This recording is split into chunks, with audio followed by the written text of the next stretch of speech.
I'm the developer of Linguistic Genomics, which was the first platform on which you could determine the intent of communication rather than the literal artifact of communication.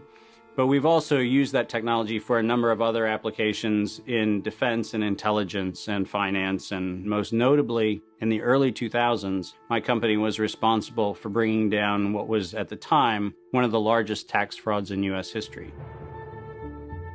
We maintained a series of inquiries into every individual, every organization, and every company that is involved in anything that either blurs the line of biological and chemical weapons or crosses that line in any of 168 countries.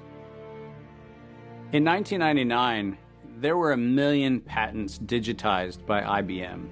And those 1 million patents were the first time human innovation had been put into an electronic digital searchable format.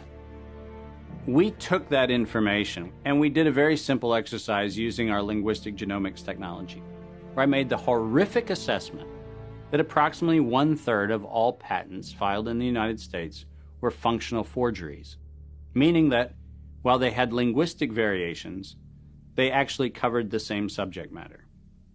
In 1999, patents on coronavirus started showing up, and thus began the rabbit trail.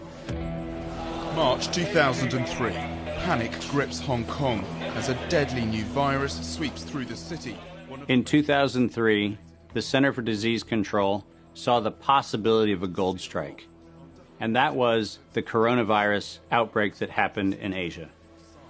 They saw that a virus they knew could be easily manipulated was something that was very valuable, and in 2003 they sought to patent it. And they made sure that they controlled the proprietary rights to the disease, to the virus, and to its detection, and all of the measurement of it. We know that Anthony Fauci, that Ralph Baric, that the Center for Disease Control, and the laundry list of people who wanted to take credit for inventing coronavirus were at the hub of this story. From 2003 to 2018, they controlled 100% of the cash flow that built the empire around the industrial complex of coronavirus. The World Health Organization has officially named the novel coronavirus the novel coronavirus outbreak. The World Health Organization has declared an international public health emergency. While we know that the coronavirus manipulation started with Dr. Ralph Baric in 1999. The major characteristics of SARS, MERS, and SARS coronavirus 2. It's a good way for you. Ralph Baric is the researcher at the University of North Carolina, Chapel Hill, who's famous for his chimeric coronavirus research.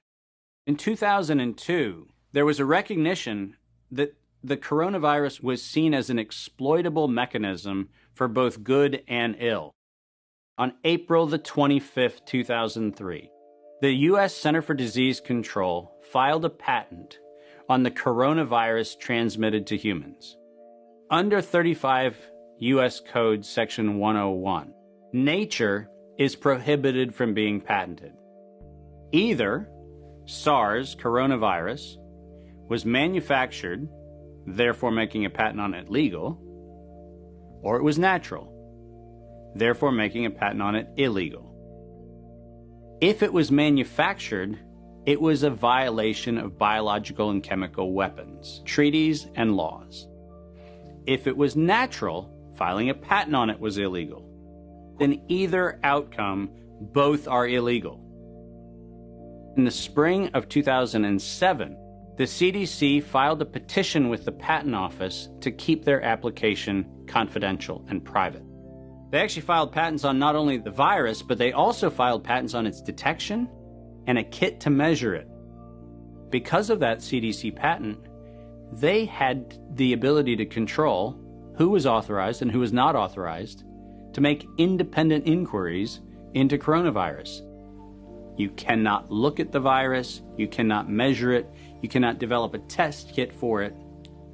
And by ultimately receiving the patents that constrained anyone from using it, they had the means, they had the motive, and most of all, they had the monetary gain from turning coronavirus from a pathogen to profit.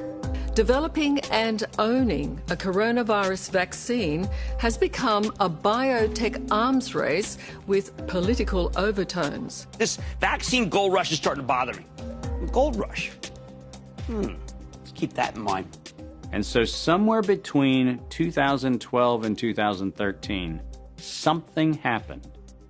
The federal funding for research that was feeding into places like Harvard, Emory, University of North Carolina, Chapel Hill, that funding suddenly became impaired by something that happened at the NIH, where the NIH got this little tiny moment of clarity and said, I think something we're doing is wrong. And in 2013, the NIH said, gain-of-function research on coronavirus should be suspended. The National Institutes of Health had a moral and social and potentially legal reason to object to research.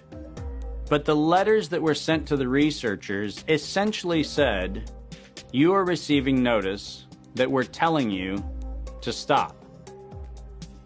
And now on the bottom of the page, we're going to clarify what stop means. Keep going. But when the heat gets hot in 2014 and 15, what do? You offshore the research. You fund the Wuhan Institute of Virology to do the stuff that sounds like it's getting a little edgy with respect to its morality and legality. But do you do it straight way? No.